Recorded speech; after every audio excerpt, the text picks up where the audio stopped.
Good evening, everyone. This is Vincent Johnfred Balatero, and for today, I'm going to talk about the Romeo and Juliet by William Shakespeare.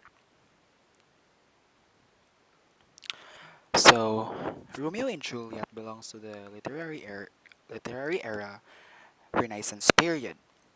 So, the Renaissance was a fervent period of European cultural, artistic, political, and economic rebirth, following the Middle Ages, generally described as taking place in the 14th century to the 17th century.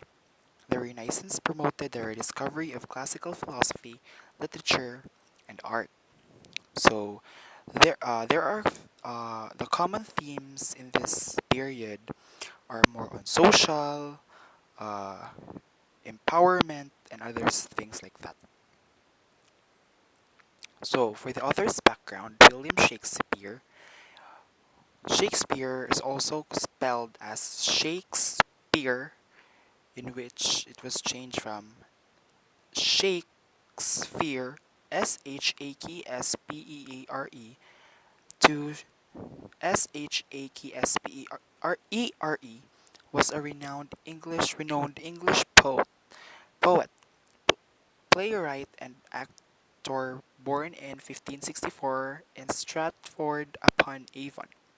His birthday is the most commonly celebrated on 23rd April, which is also believed to be the date he died in 1616.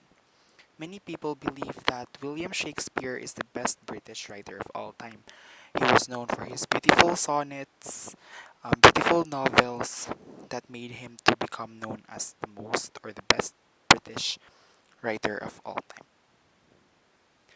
So for the Romeo and Juliet, for its cultural or political or historical influence in literature, um, the play Romeo and Juliet was actually a real Italian love story. It was a real Italian love story. So, it is generally believed that the play is based on a real Italian love story, as what I've said, in the 3rd century. So, Romeo and Juliet are set in Italy. So,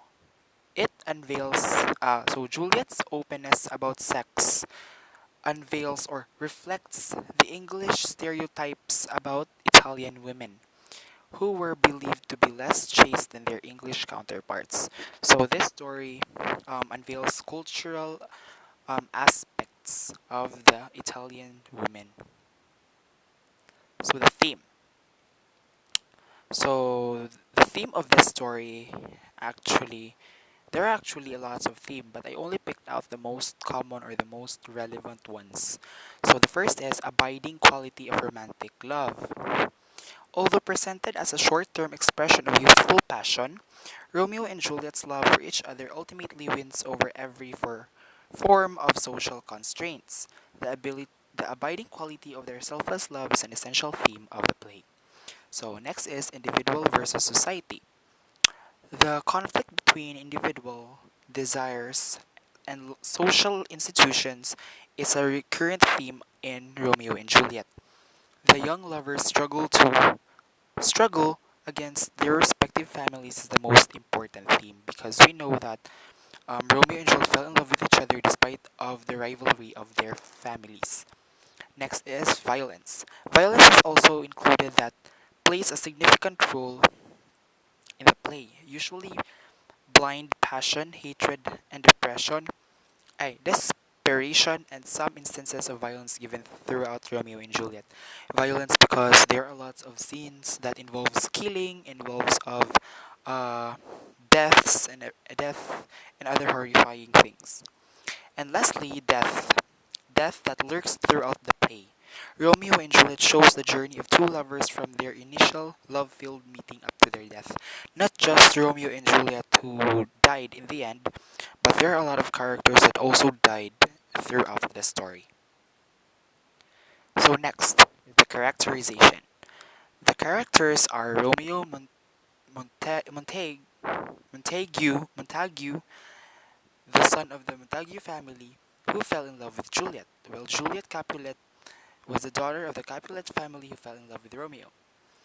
The character also include the Prince of Verona, Benvolio, and Mercutio, who are Romeo's friends, Paris, the suitor of Juliet, Tybalt, Juliet's cousin, and Paris, what I've said, the guy whom the Capulet family wanted Juliet to marry. Setting and mood. So, Romeo and Juliet takes place in the northern Italian cities of Verona and Mantua, set in the Renaissance Italy, which includes 14th and 15th century. So, the mood is actually a contrast between the story on Romeo and Juliet's side and through the setting, because in uh, between the love that was created by Romeo and Juliet, the mood there was bright, happy, and romantic. But the prevailing mood of Verona, which is the setting of the play or the story, is ugly, harsh, and cruel. Due to the uh, conflict between the Capulet and Montagues, and the action of those touched by the conflict that created a lot of tension and a lot of disasters in their place. So the tone. The tone is sympathetic. It is sympathetic to the light of the young lovers. It was sympathetic because despite of their true love with one another, and also despite of the rivalry between their families, they still able to find a way for them to love one another. But in the end, they died, and they died, and that feels so sympathetic because they didn't enjoy or they didn't cherish their love with one another till the end. Next is the narrative device. The story Romeo and Juliet were narrated as play. It was also a chronological narrative since the events were sequenced chronologically. So the summary of the plot.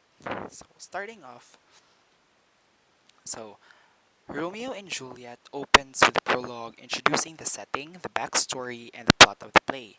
So it started in Verona, Italy, which was the setting. There are two rival families, the Capulets and the Montagues, excuse me, that have been the cause of recent violence in Verona. So the plot is that the two children of the families, Romeo Montague and Juliet Capulet, fell in love with each other, but in the play's end, they will commit suicide. So, action begins with the servants from the household exchanging insults and fighting in the streets. The lord of the household arrive and pull out their swords to fight.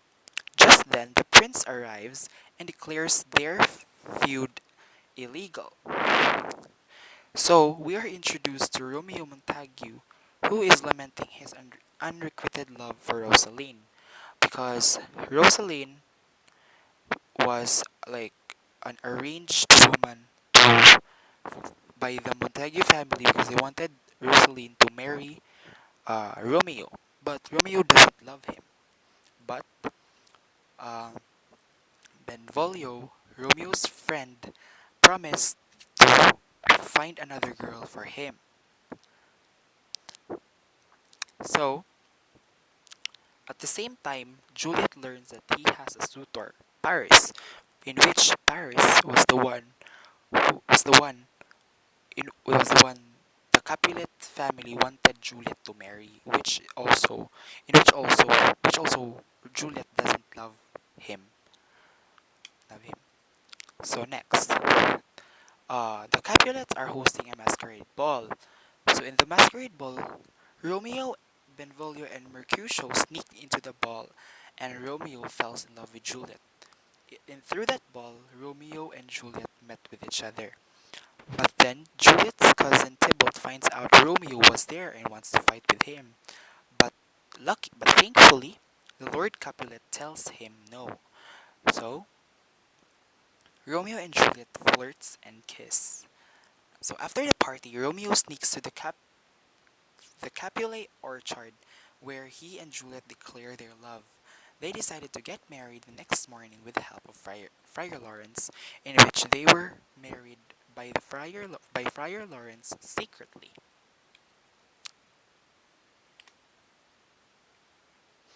in the climax, Romeo kills Tybalt. The prince enters and banishes Romeo from Verona.